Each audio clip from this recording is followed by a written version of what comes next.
सबूत कौन सा है वो? ये भी अंतिम समय चल रहा है।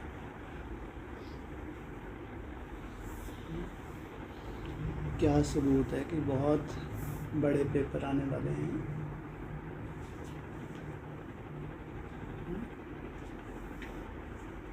क्या सबूत है कि अंतिम का भी अंतिम समय है? कोई सबूत है?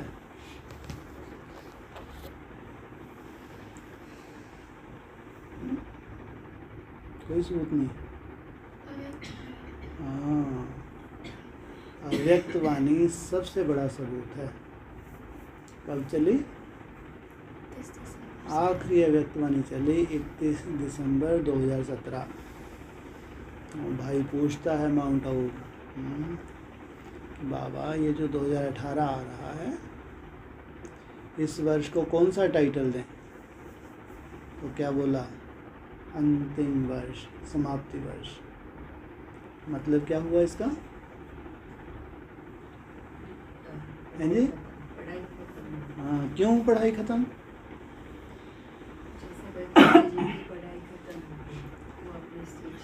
जो पढ़ाई पढ़ानी थी, जिस लक्ष्य से पढ़ाई गई थी। स्कूल का भी ये नियम होता है, ऐसे नहीं कि हमेशा ही पढ़ाई पढ़ाई जाती है।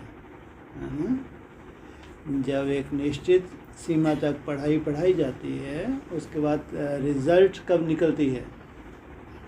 जिन्होंने पढ़ाई पढ़ी है तो उनका एग्ज़ाम होता है, तो रिज़ल्ट में फिर आउट होता है। तो ये भी विद्यालय है।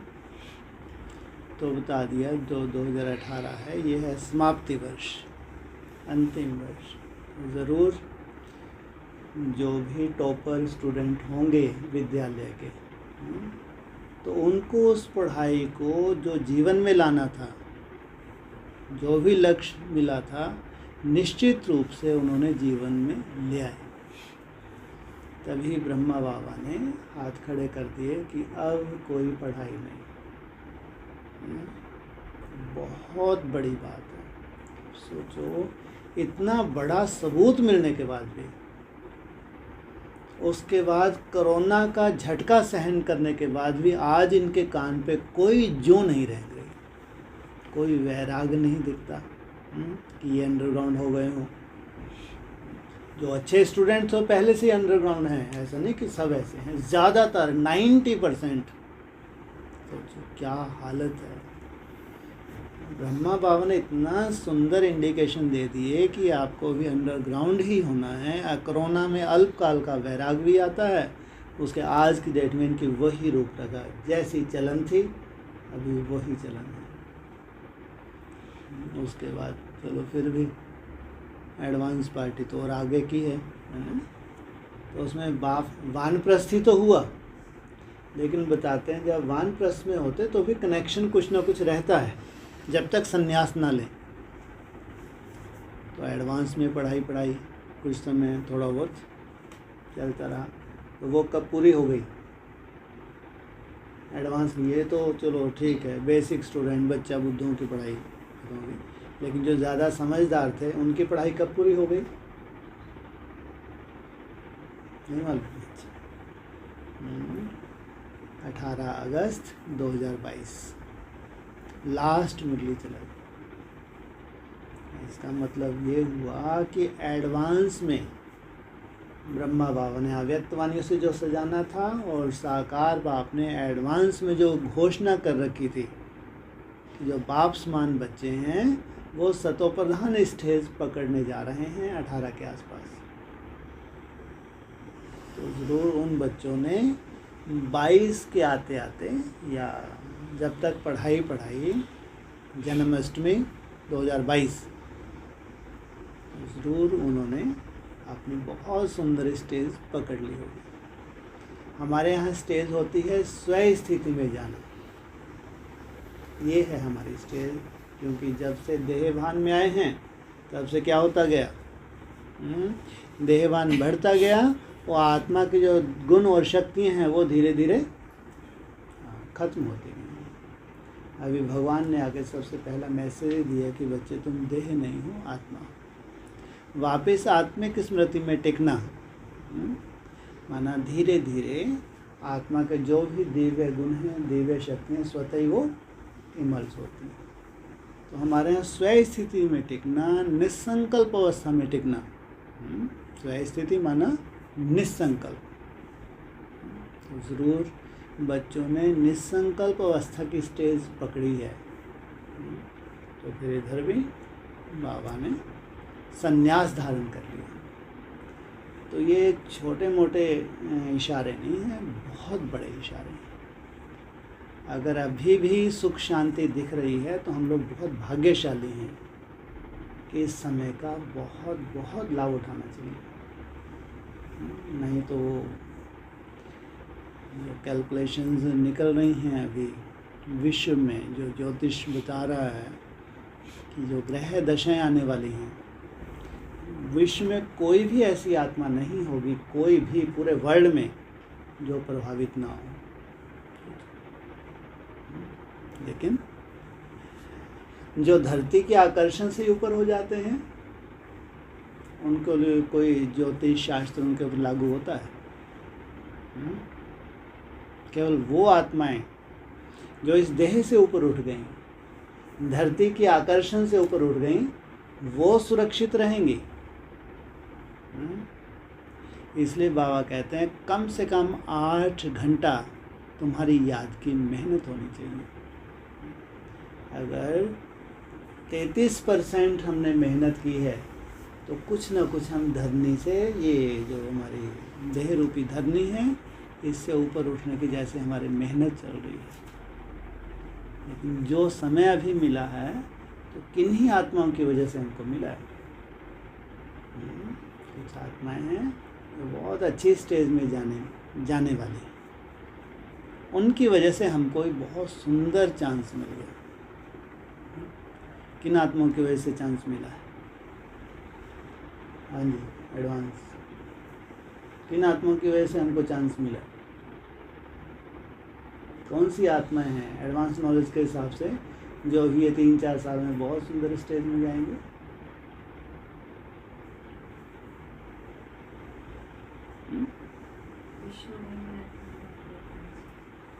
हाँ, गुड, बहुत सुंदर। हाँ जी,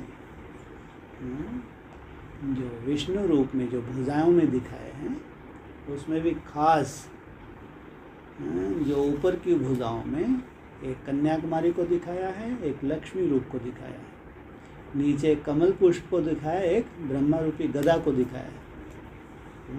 ये जो 4 भुजाएं हैं, ये 3-4 साल का समय खास और आम इनकी राइटियस आत्माओं के लिए। ये तो सोचो बाप ही अपना कर्तव्य करने जा रहा है। जो आने वाली परिस्थिति हैं, जैसे जैसे इनकी कर्मातीत अवस्था होगी नंबरवार, संसार को कोई जो भी संसार में स्थिति परिस्थिति होंगी, इसकी आज कोई कल्पना नहीं कर सकता। इसलिए हम लोग भाग्यशाली हैं, हम लोगों को ऐसे इशारे मिलते हैं, हम लोग मेहनत कर रहे हैं। और शांति के समय में ही याद की मेहनत हो सकती है। जब ज़्यादा हिसाब किताब आ जाते हैं, जब पूरा ही विश्व प्रभावित होना है, तो हर एंगल से प्रभावित होंगे, चाहे प्रकृति का रूप हो, चाहे खासकर सबसे बड़ा खतरा भारत के ऊपर जो सिविल वार का है, जो कई साल चलेगा। अगर 4-5 साल भी वो चलता है, सिविल वार का रूप, ये छोटी मोटी परिस्थिति नहीं है। इवन बाबा ने तो यहाँ तक इशारा दे दिया, कोरोना महाभारत कराए के छोड़ेगा। सोचो, इतनी बड़ी बात बोली। ये जो कोरोना है, ये क्या करवाएगा? महाभारत का रूप का मतलब ये है चाइना और ये पाकिस्तान, इसके साथ इसी दौरान युद्ध का भी रूप बनेगा। आप सोच सकते हैं, परिस्थिति छोटी नहीं है। किसी भी रूप से आपको टॉर्चर होना पड़ सकता है। इसलिए हमारा राजयोग हमको ये ट्रेनिंग देता है, किसी भी स्थिति परिस्थिति में हमारी मन बुद्धि कैसी रहे, प्रभावित ना हो। क्योंकि जब बाबा को याद करते हैं तो बाप की छत्र छाया तो रहती ही है। है ना। बाबा तो अपने बच्चों को गारंटी भी लेता है, कितना बड़ा सुंदर एक मिसाल दिया। कराची में एक छोटा सा परिवार था, जहाँ वो बच्चे अंडरग्राउंड होकर मेहनत कर रहे थे, बाहर खून की नदियाँ बह रही थी, उनके ऊपर कोई आँच आई? ये भी है, जहाँ बाप की याद है, बाप की छत्र छाया है, याद ही छत्र छाया है, लेकिन तो भी समय साधारण नहीं है, और गोल्डन समय भी है, ये भी तो देखो। अगर इतना भयंकर विनाश की सीन होने जा रही है, तो कितना सुंदर अंदर ही अंदर भारत तो सोने की चिड़िया बनने जा रहा है। सोचिए, विश्व गुरु बनने जा रहा है, ये भी तो देखें। भारत सोने की चिड़िया बने, उस भारत में रहने वाले भारतवासी कहाँ दुनिया में घोर नर्क, और वो कैसा अनुभव करेंगे? कितने सुंदर अनुभूति करवाएंगे। इसलिए अभी ये मेहनत का समय है, और मेहनत जब करते हैं तब माया तो अपना काम करती है। वो मेहनत नहीं है आप शांति से बैठे हुए हैं, कोई स्थिति परिस्थिति मनसा में कोई उलझन नहीं है, कोई आलस का रूप नहीं है, कोई कुछ नहीं, ऐसे टनाटन बैठे हैं। ये नहीं होती तपस्या। किसको कहते हैं? कोई भी हमारे ही हिसाब किताब है, चाहे आलस के रूप में आ रहे हैं, चाहे व्यर्थ के रूप में आ रहे हैं, किसी भी रूप में आ रहे हैं, है हमारे ही हिसाब किताब। चाहे छोटे मोटे कर्म भोग के रूप में आ रहे हैं, ये हमारे ही हैं, कोई स्पेशल किसी ने नहीं भेजा है। उन्हीं हिसाब किताब में रहते हुए हमको याद करके ये सर्टिफिकेट लेना है कि हमारी स्वयं स्थिति को ये छोटी मोटी कोई परिस्थिति नहीं हिला सकती। इसलिए समय साधारण नहीं है। रोज़ इसलिए डिस्कस की जाती है क्योंकि जब 76 का भी जो समय आया था, तब भी रोज़ हमेशा अक्सर ये इशारा मिलता था, तो वो तो बेहद में था, लेकिन अभी तो सब कुछ हद में होने जा रहा है। इसलिए स्वयं स्थिति में हमारी सेफ्टी है, और बाबा भी हमको इशारे देता जाता है। और ख़ास बाबा ने तो ईयर तक का भी बता दिया था।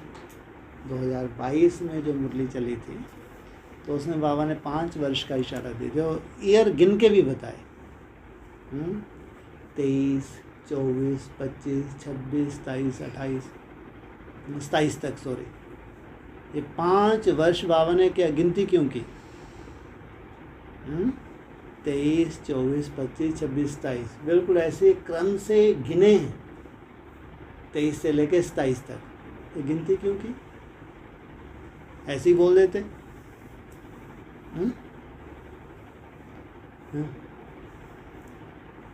ये हर वर्ष आपको कुछ नवीनता भी देगा, और ये हर वर्ष बहुत सुंदर नवीनता हमारी दुनिया में होने जा रही है, नई दुनिया में। और हर वर्ष विनाश का रूप भी बड़ा होता जाएगा। अगर एक एक वर्ष गिनती किया है, 23, 24, 25, 26 का वो बोला भी है, खास 5 वर्ष के लिए बोला है, स्थापना हो ही जाएगी। ये वर्डिंग बोली है, सोचो, सुना नहीं सुना? यही वर्डिंग है कि 5 वर्ष में स्थापना हो ही जाएगी। फिर 5 वर्ष गिने हैं, 23, 24, 25, 26, 27 भगवान के महावाक्य हैं। तो एक साल बहुत बहुत वैल्यूबल है, और दुनिया के लिए एक साल बहुत ही डेंजरस है। एक तरफ स्थापना करो, दूसरी तरफ विनाश करो। तो ये किन्हीं आत्माओं के लिए 5 ईयर प्लान भी पूरा हो जाता है ना। वो बन जाते हैं full beggar to full prince. सतयुगी प्रिंस और त्रेतायुगी प्रिंस में बहुत अंतर है। आप कौन से प्रिंस बनेंगे?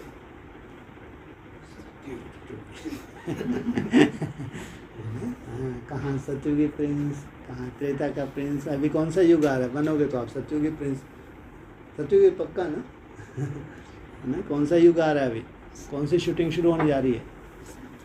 सतयुगी शूटिंग शुरू होने जा रही है। ये 3.5 वर्ष चलेगी सतयुगी शूटिंग। इसको कहेंगे सतो प्रधान काल। जहाँ भी संगठित रूप में तपस्या होती है, उन आत्माओं में जैसे सतो प्रधानता का वायुमंडल रहता है, वाइब्रेशन रहती है, संगठन का बल होता है। ठीक है, हम अपना पर्सनल पुरुषार्थ भी करते हैं, खास जो बेचारी बांधेली माताएं होती हैं, तो ऐसा होते हैं, तो उनकी मजबूरी होती तो बाबा भी पालना देता है, लेकिन संगठन का बहुत प्रभाव था, है और रहेगा। संगठन का मतलब ये नहीं कि 100-150 हो तो संगठन होता है। बात होता है 2 भी पावरफुल आत्माएं हों उनका भी बहुत बड़ा संगठन हो जाता है। अगर एक सी विचारधारी वाली आत्माएं 2 भी हों तो 1 और 1 कितनी हो जाती हैं? वो 11। ये भी बहुत बड़ा संगठन। श्रेष्ठ आत्माएं तो वो कम होंगी या ज़्यादा होंगी? कम होंगी श्रेष्ठ आत्माएं, तो बहुत ज़्यादा नहीं हो सकती।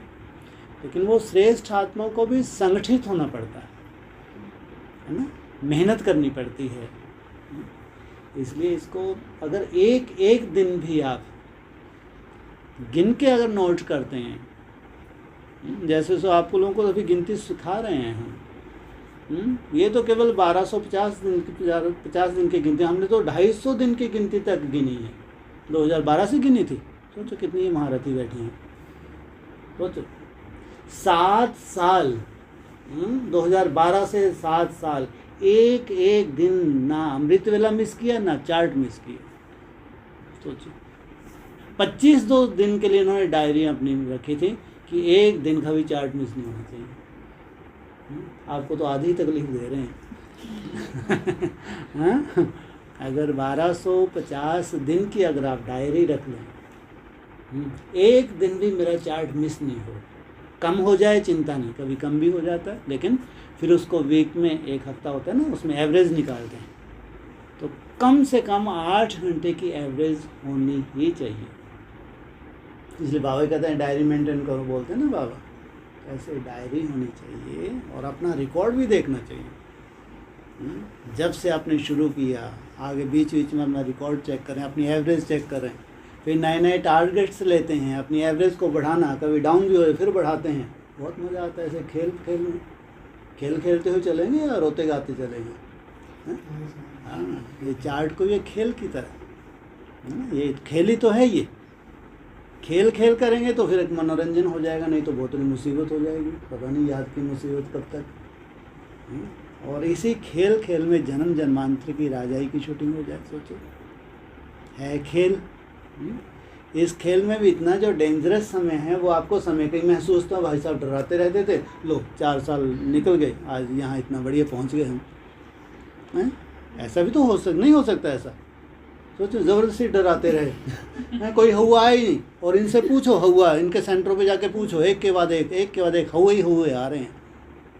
हाँ, तुम क्या बोलोगे? ज़बरदस्ती डराते रहे, कुछ हुआ नहीं, देखो हम पहुँच गए। हाँ, हुआ क्यों नहीं दिखा तुमको? क्योंकि संगठित रूप में तुम लोग कर रहे थे। इसलिए अव्यक्त मन ही बोल रहा है, दूर से ही माया को भगा दो। संगठित रूप का योग बल तो ऐसा होता है कि दूर से ही माया को भगा देता है। सोचिए, नहीं तो हुए के बाप एक के बाद एक समाचार भी मिलेंगे। हमारे ही ब्राह्मण परिवार में, हाँ, हमको संसार से समाचार नहीं चाहिए। संसार का समाचार हमारे लिए नहीं है, हमारा तो अपना ही संसार है। हम तो जो भी देखेंगे अपने ही संसार में देखेंगे। हमारे ही संसार में स्थापना भी होने जा रही है और हमारे ही संसार में बहुत भयंकर विनाश भी होने जा रहा है। इसलिए बहुत वैल्यूएबल समय है। ये 3-4 साल में गए, मैं कह रहा हूँ लॉटरी ही लग जाए, तो लॉटरी जैसे ही है ये। अंतिम समय में और बाप हमारी सुरक्षा भी करे, है ना। और याद में तो सुरक्षा है ही, हर तरह से सुरक्षा है। हमारा चाहे लौकिक परिवार हो चाहे अलौकिक परिवार हो, तो ये वायुमंडल हमारी भी सेफ्टी करता है, हमारे परिवार की भी सुरक्षा करता है। और जितनी हम मेहनत करते हैं इसमें हमारी राजाई की शूटिंग हो रही है। इसलिए कम से कम जो गिनती गिन चुका है बाबू, आप लोगों को गिनती अक्सर गिननी चाहिए। 23, 24, 25, 26, 27 बोला, इसमें स्पष्ट हो रहा है 5 साल में स्थापना हो ही जाएगी। वो पत्थर की लकीर है, माना वो वैष्णवी शक्ति को वही है स्थापना की मुख्य है सुई, वो है राजधानी स्थापन होना। अगर वो नहीं आती जहाँ से राजधानी की शुरुआत होनी है तो नहीं कहेंगे राजधानी स्थापन हो। तो 5 साल में राजधानी स्थापन होनी है। वो जो चैतन्य दिल्ली का रूप है उसको आना है, जहाँ से नई दुनिया की शुरुआत होने जा रही है। तो कितने भाग्यशाली होंगे जिनके बीच में ये सुंदर सीन आने वाली है। ना तो ये ब्रह्मा कुमारी देख सकेंगी, ना एडवांस पार्टी देख सकेंगी, लेकिन कोई तो ऐसा ग्रुप होगा जहाँ ये सुंदर से सुंदर सीन आएगी। तो उन्होंने कुछ मेहनत की होगी या ज़बरदस्ती आ गई है? तो उन्होंने भी दिन रात एक किया होगा, इतनी मेहनत की होगी। तो भगवान ने इतना बड़ा जो यज्ञ है, यज्ञ का संपन्न स्वरूप है, उन्हीं श्रेष्ठ बच्चों के द्वारा अंतिम आहुति दिलाई, इसलिए अंतिम आहुति है ये। वहाँ तो ब्राह्मण चौड़े हो के आगे होके बैठ जाते हैं अंतिम आहुति में। कौन नहीं चाहता हम अंतिम आहुति नहीं डालें? सोचो आप, वैसे इधर उधर निठल्ले घूमते रहेंगे, अंतिम आहुति की बात है कि सब आगे आगे होकर बैठ जाते हैं, फिर उनको सेक भी नहीं लगता। आपने कभी देखा है जब यज्ञ रचते हैं, जब जैसे ही पंडित ना अंतिम होते हैं दौड़ दौड़ के आ जाते हैं कि इसका तो बहुत महत्व होता है, अंतिम आहुति का बहुत महत्व होता है ना। जो दूर वैसे भी इधर उधर जबरदस्ती कर तो वो भी दौड़ के आ जाएगी कि मेरे को अंतिम आहुति तो दे लेने दो कम से कम। वो आप तो दौड़ दौड़ के नहीं, हम ही दौड़ कर आगे चलो अंतिम आहुति इनको तो साथ ले ही लो। हाँ, हम तो अंतिम आहुति तो कर 2018 से चले हुए हैं हम लोग। हमारे यहाँ 2018 में 1 मास का गंगा सागर मेला कुटिया पे हुआ था। उसमें अंतिम आहुति का भी ये अंत है, ये सोचो। उस अंतिम आहुति की जो रिजल्ट है वो प्रैक्टिकल रूप धारण करने जा रही है। जो टाइम बाबा ने भी दिया था 17-18 से 27-28 तक, ये वही अमृत वेले का समय है, वो लास्ट समय है जो सब ब्राह्मण इंतज़ार कर रहे हैं, चाहे बेसिक चाहे एडवांस। उसमें आप लोगों की लॉटरी लग गई, सोचो आप, कितनी बड़ी बात है। और ये आपका संस्कार भी बन गया धीरे धीरे, अमृत वेले उठने से लेके चार्ट का। आप लोगों के लिए मुसीबत नहीं है, नहीं तो कोई मानेगा ही नहीं, ये 8 घंटे कैसे हो सकता है? 8 घंटे चार्ट, कोई मासी का घर नहीं है, लेकिन आप इसमें मासी वाले घर वाली बात ही नहीं है कुछ भाई। हमको तो कोई काम भी नहीं छोड़ना, हर कर्म करते हुए याद की मेहनत करनी, उसको नोट करना है, लेकिन असंभव है। यह ज़रूर भगवान की कृपा है, या आप लोगों की तपस्या है। अगर ये सहज आपसे हो रहा है तो भगवान की बहुत बड़ी कृपा है, क्योंकि इसी से यज्ञ की संपन्नता है। बिना याद के ना तो स्वयं की स्टेज है, ना ये यज्ञ संपन्न हो सकता है।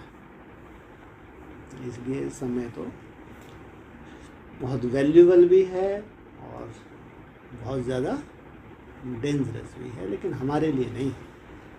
हम तो एक सुंदर वायुमंडल स्वयं का भी बनाएंगे और उस सूर्य ब्राह्मणों के संसार की आहुति पड़ेगी। सोचो आप लोगों को जो यज्ञ है ये 14 साल चलेगा ये। तो एक ये यज्ञ ऐसा नहीं कि 3.5 साल में, 3.5 साल में विनाश ज्वाला इतना प्रज्वलित हो, सबको आहुति डालने में मज़ा आएगा। लेकिन ये 14 साल तक चलेगी आहुति। 16,000 आत्माएं आके स्वाहा, पूरी तरह स्वाहा हो जाएंगे इस यज्ञ में, पूरी तरह समर्पित। तब जाके दुनिया को दिखता है ये है भगवान का कार्य, उसमें आप लोग आगे आगे। तो इसलिए अच्छे से वाव ही है हर बात को। ये जो भट्टी चल रही है, कुछ भी समझ में नहीं आता है तो अच्छे से अपने भले क्वेश्चन नोट कर लें, ताकि हर चीज़ हमको क्लियर हो जाए, है ना। जो भी रूपरेखा है, नई दुनिया की कह लो, नए संगठन की कह लो, या हमको जिस रूपरेखा में चलना है, क्योंकि वो तो बोला ही है ना व्यक्तियों ने, तो उनकी तो रूपरेखा ही अलग होगी। उनके तो अपने पूरे नियम कायदे सब नए होंगे। पुरानी दुनिया का कोई भी नियम कायदा उस दुनिया में चलता ही नहीं। तो क्या नियम कायदे अगर कुछ नहीं भी समझ आते, अभी तो आ रहे होंगे ना, हाँ अच्छे से जा रहे हैं तो फिर भी डिस्कस कर सकते हैं।